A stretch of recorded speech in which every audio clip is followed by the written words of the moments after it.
주보 안쪽 지도를 보면 이제 이스라엘의 탈 이집트 경로가 나와 있습니다. 지금 우리는 홍해를 건너서 광야의 길로 접어들었습니다. 첫 번째 만난 것이 마라입니다. 이 마라에서는 쓴물이 나왔습니다. 이 쓴물이라는 것은 우리나라는 없는데요.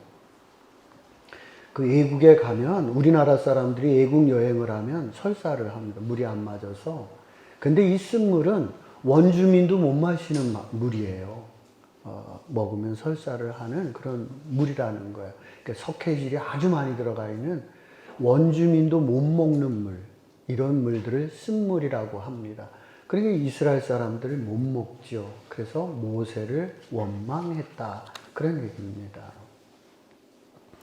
그 다음에 바로 그 앞에 조금 더 가면 엘림이 있습니다. 엘림에 보니까 마실 물이 있는 거예요. 하나님께서 이스라엘 백성들을 마실 물들을 미리 준비해 놨었는데 그걸 참지 못했던 거예요. 그리고 모세를 원망했다 하는 내용입니다. 이제 다음으로 엘림을 지나서 지금 어디를 가고 있느냐면 그 지도 밑바닥에 보면 여기가 신광야라고 되어 있습니다. 이 지역이 신광야에 지나고 있는 겁니다. 탈 이집트를 한 지가 한 달째가 되어 갑니다. 먹을 양식이 다 떨어졌어요. 애굽에서 가지고 왔던 모든 양식이 한 달쯤 지나면 우리 그지 독 떨어지는 거 아니겠어요? 다 떨어졌다. 그런 얘기입니다. 그래서 모세를 또 원망했다라고 성경은 말씀합니다. 하나님께서는 이스라엘 백성들에게 먹을 만나와 메추라기를 준비해 주셨습니다. 오늘은 이제 17장입니다. 르비딤입니다. 그 지도 밑에 보면 르비딤 있죠? 이제 르비딤에 도착을 했습니다. 이 르비딤은요, 오아시스가 있는 곳입니다. 그런데 모세와 이스라엘 백성들이 여기에 도착해서 보니까 물이 없는 거예요. 그래서 다시 또 이스라엘 백성들은 모세를 원망하는 것을 보게 됩니다. 이스라엘 백성들의 입에서 원망과 불평이 떠나질 않고 있는 것을 보게 됩니다.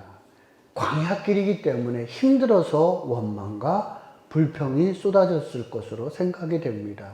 그래서인지 하나님께서도 이렇게 원망하고 불평하는 이스라엘 백성들을 여기서까지는 혼을 내지 않습니다. 나무라지 않는 하나님의 모습을 보게 됩니다. 우리도 광야 같은 인생길을 지금 걸어가고 있습니다. 지난 주일 말씀 한번 우리 복습해 볼까요? 광야 같은 우리 인생을 살아가고 있는데 그 중에서 우리가 기뻐하며 살아갈 수 있는 비결 두 가지를 여러분들에게 소개를 했습니다. 첫 번째는 조금만 더 참자. 조금만 참다 보면 지나간다. 그런 말씀 드렸고요. 두 번째 또 한 가지는 뭐였느냐면 하나님을 믿고 따라가려면 분명히 하나님께서 이스라엘 백성들을 애굽에서 탈출을 시켰다면 하나님께서 살릴 길이 있는 거겠죠. 그러니까 하나님이 이스라엘 백성들을 끌어냈겠죠. 예. 분명히 하나님께서는 살 길을 준비하고 계신다. 이제 우리가 하나님을 절대적으로 확실히 믿고 신앙생활을 하면 광야 같은 세상을 살면서도 감사하고 기뻐할 수 있다 하는 내용이 지난주의 말씀이었습니다. 오늘은 세 번째 비결을 여러분들에게 말씀드리려고 그럽니다. 광야 같은 인생길을 가면서 여러분들이 기뻐하며 살 수 있는 세 번째의 이 비결을 출애굽기 17장을 통해서 여러분들이 터득해 갔으면 좋겠습니다. 17장 1절 말씀입니다. 이스라엘 자손이 온 회중이 여호와의 명령대로 신 광야에서 떠나 그 노정대로 행하여 르비딤의 장막을 쳤으나 백성이 마실 물이 없는지라. 이스라엘 백성들이 르비딤에 도착을 했습니다. 이곳은요, 모세가 목동으로 40년 동안 살았던 곳이기 때문에 지형을 잘 알고 있습니다. 그래서 이 르비딤은요, 오아시스입니다. 오아시스. 물이 있는 곳이고, 야자나무가 있는 그런 곳입니다. 근데 모세가 이스라엘 백성들을 다 이끌고 르비딤에 도착해서 딱 보니까 오아시스가 말라버린 거예요. 그러니 모세 자신도 얼마나 난감했겠어요. 내가 40년 동안 이곳에서 목동을, 분명히 여기 물이 있었는데, 물이 넘쳤는데, 와서 보니까 물이 마른 거야. 모세도 난감한 거야. 그 모습을 또 바라보고 있는 이스라엘 백성들이 모세를 향하여서 원망하고 있는 것을 만나게 됩니다. 4절 볼까요? 4절 보니까 조금 있으면 내게 돌을 던지겠나이다. 이스라엘 백성들은 모세를 원망할 뿐만 아니라 이제 모세를 돌로 쳐 죽이려고까지 하고 있다는 거예요. 이스라엘 백성들 화가 이제 머리끝까지 난 거죠. 그래서 돌로 쳐 죽이려고 모세에게 돌을 들었다. 그렇게 기록하고 있습니다. 7절 말씀 보겠습니다.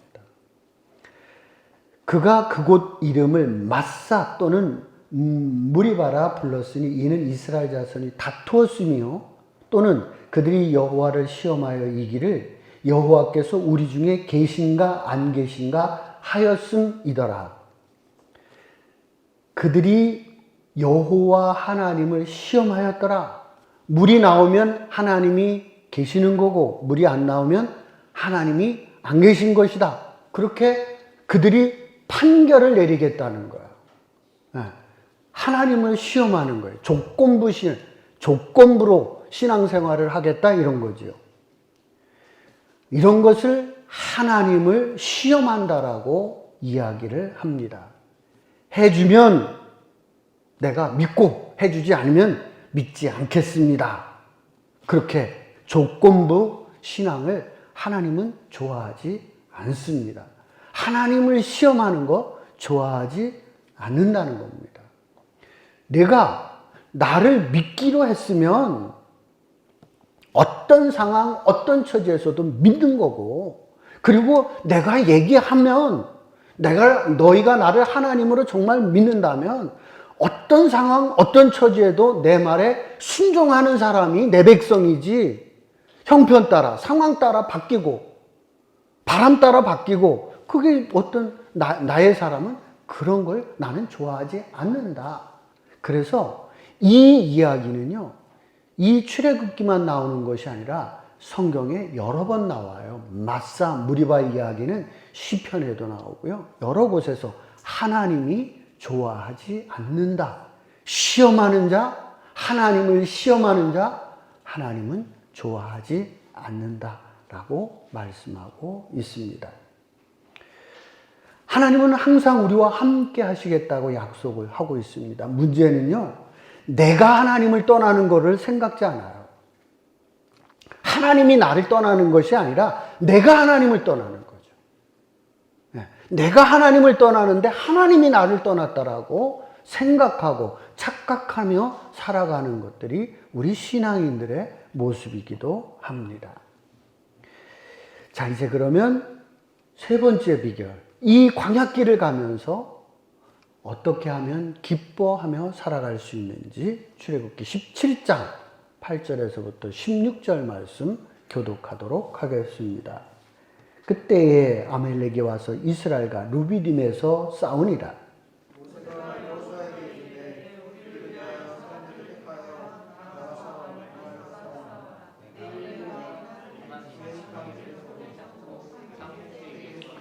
여호수아가 모세의 말대로 행하여 아말렉과 싸우고 모세와 아론과 훌은 산 꼭대기에 올라가서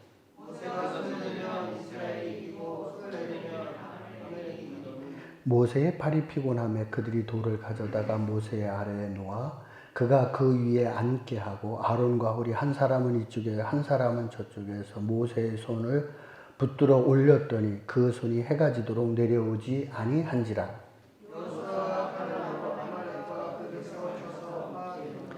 여호와께서 모세에게 이르시되 이것을 책에 기록하여 기념하게 하고 여호수아의 귀에 외워 들리라. 내가 아말렉을 없이 하여 천하에서 기억도 못하게 하리라. 함께합니다. 이르되 여호와께서 맹세하기를 여호와가 아말렉과 더불어 대대로 싸우리라 하셨다 하였더라. 광야의 길은 힘든 길입니다. 물도 부족하고요. 양식도 사실은 없습니다. 그런 상황에서 아말렉이 쳐들어왔습니다. 이스라엘은 전쟁 경험이 지금 없습니다. 애굽에서 탈출한 지 한 달이 채 지나지 않았습니다. 그러니까 이 지형도 몰라요. 모세는 알지만 다른 사람은 지형도 몰라요. 전쟁하는데 지형을 아는 건 중요한 거예요. 전쟁 지형도 모르죠. 근데 나 살기도 진짜 바쁜데 엎친 데 덮친 격이죠. 아말렉이 쳐들어왔으니 얼마나 힘들겠어요. 이스라엘은 또 한 번의 위기가 그들에게 찾아오고 있는 것을 만나게 됩니다. 광야 같은 인생입니다. 여러분들도 힘들게 살아가실 거예요. 우리 안에 진짜 행복해 죽겠는 사람이 몇 명이나 있겠어요. 우리 현승이네나 지금 행복해 죽을까? 한 명이라도 있으면 다행인 거예요. 다 힘들게 살잖아. 우리가 그렇게 삽니다. 그렇게 힘든 광야길을 우리가 걷고 있는데 그러면서도 기뻐하며 살 수 있는 비결을 오늘 세 번째로 여러분들에게 말씀을 드리고 싶습니다. 셀 나눔 과제에서 제가 10계명을 외우라고 여러 번 지금 강조를 하고 있습니다. 5번째 계명부터는 좋은 이웃이 되기 위한 계명입니다. 광야 같은 인생에서요, 기뻐하며 살 수 있는 세 번째 비결이 뭐냐면 내가 좋은 이웃을 만나면 힘든 세상을 살면서도 그래도 기뻐하며 살 수 있다는 겁니다. 그래서 10계명에서 5번째에서부터 10번째의 계명까지는 다른 내용이 아니에요. 내가 어떻게 하면 좋은 이웃이 되는 거냐. 이웃이란 도대체 무엇이고 그 어떻게 해야 그들과 좋은 관계를 맺을 수 있는 것이냐를 말씀하고 있는 것이 바로 5번째부터 10번째의 계명입니다. 출애굽기서에서 21장부터는요. 좋은 이웃은 이래야 된다라고 하는 것을 말씀하고 있어요. 그래서 오늘은 좋은 이웃은 어떤 것인지를 첫 번째로 가르쳐주고 있는 것이 바로 이 아말렉 전투입니다. 좋은 이웃은 이런 것이다 하는 것을 보여주고 있습니다. 전투만 보지 말고요. 이 안에서 이웃은 어떤 관계가 되어야 하는지를 살펴보시기 바랍니다. 11절을 보겠습니다. 모세가 손을 들면 이스라엘이 이기고 손을 내리면 아말렉이 이기더니 모세가 지팡이를 들고 있으면 전쟁에서 이스라엘이 이기고요. 지팡이가 내려가면 아말렉이 이기는 겁니다. 모세는 노인이시잖아요. 지팡이를 들고 있으니까 어떡하겠어요? 자연스럽게 손이 내려오겠죠. 그러면 손이 내려가면 누가 이기느냐면 아말렉이 이기는 거예요. 그래서 이러면 안 되는데라고 모세가 손을 다시 번쩍 들고 기도를 했든 어쨌든 이렇게 하면 또 이스라엘이 이기는 거예요. 모세가 본 게 아니에요. 누군가가 그 공동체 안에서 그걸 본 거예요. 모세의 손이 내려가면 지는 거고 올라가면 이기는 거. 이 얘기를 모세에게 들려줬습니다. 공동체 안에는 살 수 있는 길을 알고 있는 사람이 한 사람 정도는 있는 거예요. 다는 모르지만 누군가가 공동체 안에 이웃 중에는 우리가 살 수 있는 길을 보는 사람이 한 명쯤은 있다고 하는 겁니다. 자, 그럼 이제 모세의 손이 내려오지 않도록 해야 하는 겁니다. 내가 준비를 철저히 했습니다. 일단 모세가 서 있으니까 80이신 어른이 서 있으니까 힘들잖아요. 그러니까 뭐가 필요해? 앉는 게 뭔가 필요해. 막 돌을 갖다 쌓았겠죠. 그래서 이렇게 앉게 하셨다는 거죠. 그래야 오래 앉아서 버티실 거 아니에요. 서서는 힘드신 거예요. 그러니까 모세가 연세가 많은 거라 우리가 알 수가 있는 거죠. 그래서 이렇게 의자를 갖다 만들어준 거예요. 아마 지팡이였다고 그러잖아요. 이렇게 들고 있는 거야. 수아나, 내가 들고 있단 말이야. 그럼 어떻게 해야 되겠어? 그러지. 시영아, 어떻게 해야 되겠어? 이렇게 잡아줬다는 거예요. 예. 그러니까 80이지만 버틸 수가 있는 거죠. 그래서 저녁까지 손이 내려오지 않아서 이길 수 있었다. 공동체가 뭐가 되려고 그러면 그렇다는 거예요. 누군가가 한 사람은 보고 있어요. 그리고 그 한 사람이 누군가가 이야기를 하고 돕는 사람이 있으면 그 공동체가 살 길이 열린다는 거예요.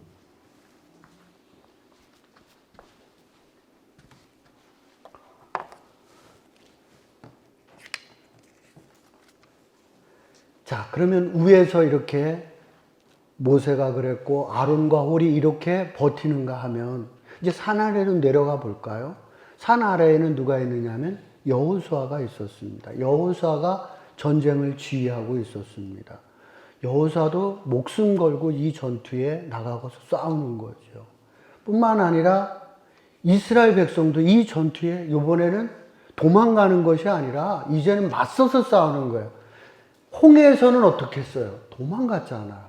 그 이제는 도망가는 게 아니라 아멜렉과 맞서서 싸우는 거예요. 우리 전쟁 영화 보면 맨 앞줄에 사람들 있잖아요. 뭐 이렇게 진격 앞으로 하면 앞에 있는 사람들 소리를 막 와 하고 막 하면서 나가잖아요. 근데 앞줄에 있는 사람들 다 어떻게 돼요? 다 죽잖아요. 그 앞줄에 있는 사람을 총알바지라고 그래요. 총알바지가 있단 말이에요. 그러면 이 전투에도 이 아멜렉과의 전투에서도 맨 앞에 있는 사람은 어떻게 됐겠어요? 죽었겠죠. 죽는 사람이 있었겠죠. 안 죽고선 전투가 이루어진다? 그럴 수는 없는 거예요.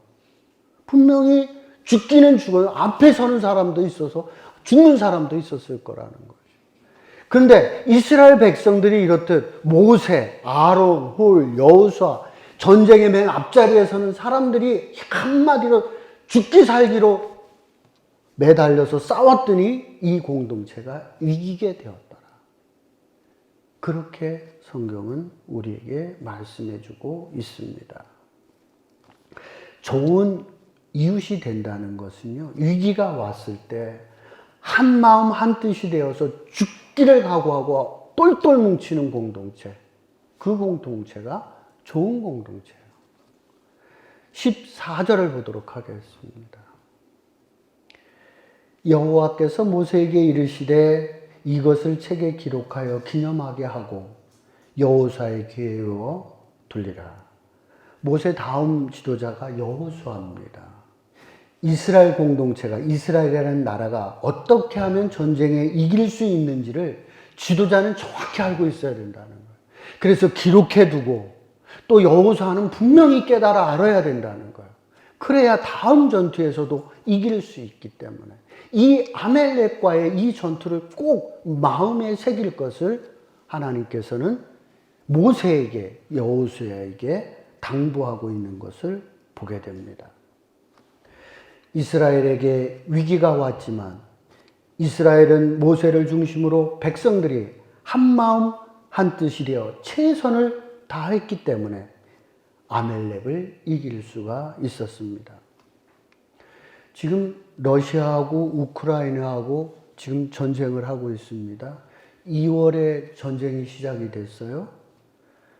처음에는 러시아가 물밀듯이 우크라이나에 들어갔습니다. 근데 지금 서서히 우크라이나가 반전을 하고 있어요. 밀고 올라가고 있어요. 러시아가 우크라이나에 비해서 훨씬 등치가 커요. 신무기도 많아요. 무기도 많고요. 여러 가지로 질 수 있는 상황이 아니에요. 근데 왜 밀릴까요? 왜 밀릴까요? 러시아 사람들은 지금 징집명령이 내리니까 다 도망가고 있잖아요. 그런데 우크라이나는 크림반도를 빼앗기고 나서 화가 잔뜩 났어요. 더 뺏길 수는 없잖아요. 이미 크림반도를 뺏겼는데. 그때부터 그 사람들은 전쟁을 준비를 했어요. 러시아가 침공을 했어요. 여당 야당이 이제 필요 없는 거예요. 무슨 여당 야당이 이제 뭐 필요해? 전쟁해야지.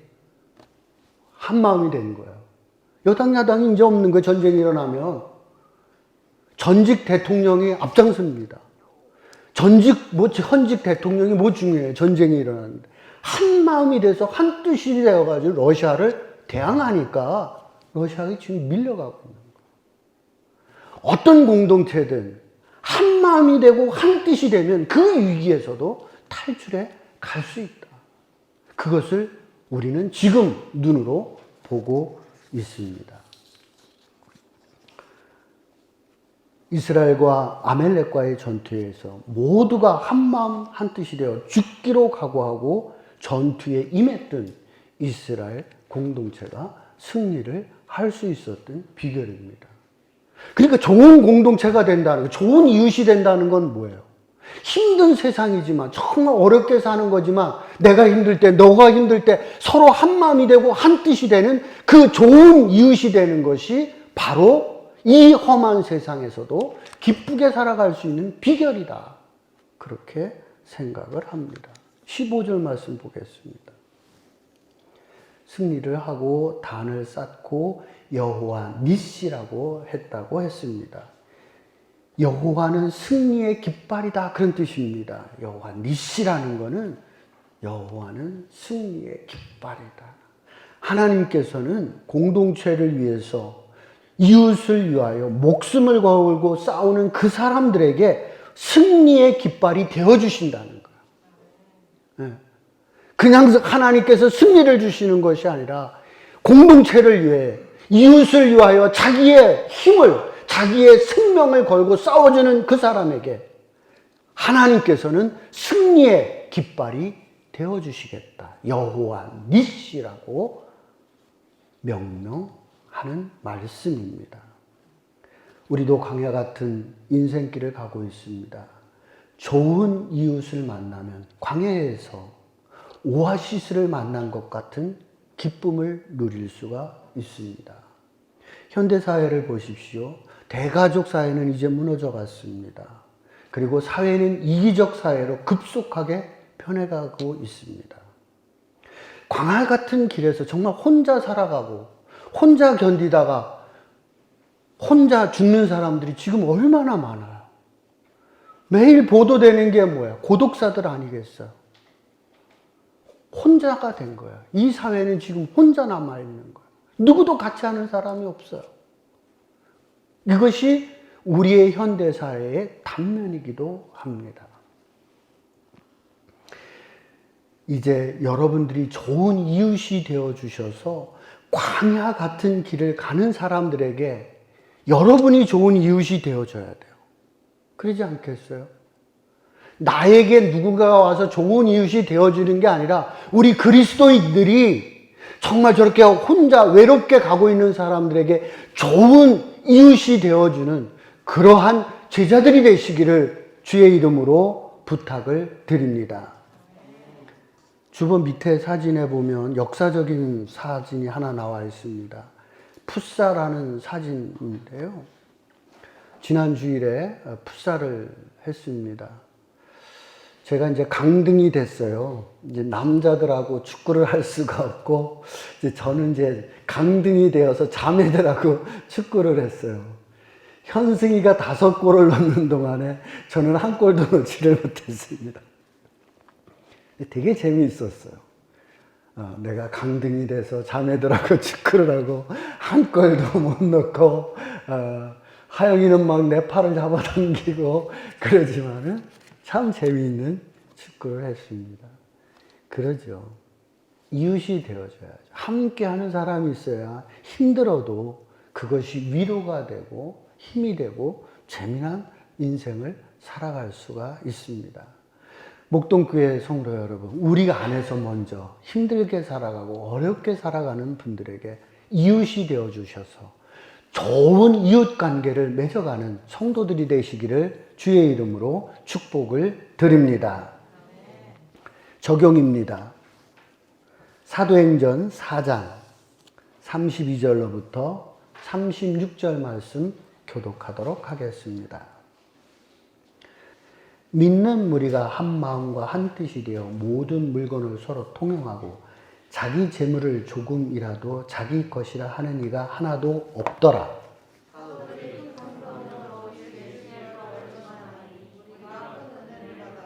그 중에 가난한 사람이 없으니 이는 밭과 집이 있는 자는 팔아 그 판 것의 값을 가져다가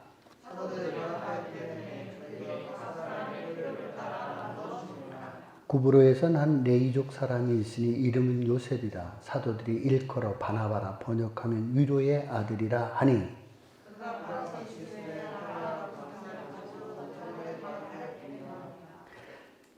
사도행전 4장의 말씀은 초대교회의 모습입니다. 성령에 이끌려 살고 있었던 초대교회의 공동체의 모습과 광야에서 광야길을 걸어가고 있었던 이스라엘 공동체의 모습 속에서 공통 분모를 한번 찾아보도록 하겠습니다.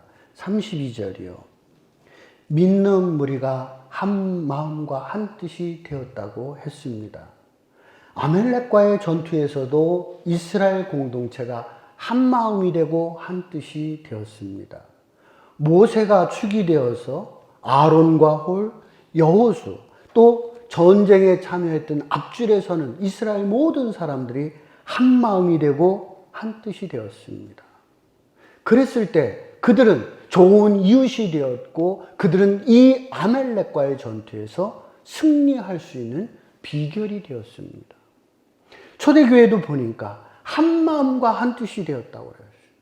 그 시절 초대교회도 어려웠던 시절입니다. 힘들던 시절입니다. 그러지만 그 공동체는 마음이 하나 되고 한 뜻이 되어서 유대인들의 박해가 있었고 로마의 박해를 견뎌내면서 그들은 교회를 점점 확장시켜가는 것들을 만나게 됩니다. 목동교회 제자 여러분, 여러분들이 한 마음 한 뜻 되어서 이 공동체가 앞으로 나아가는데 협력하는 제자들이 되시기를 주님의 이름으로 부탁을 드립니다.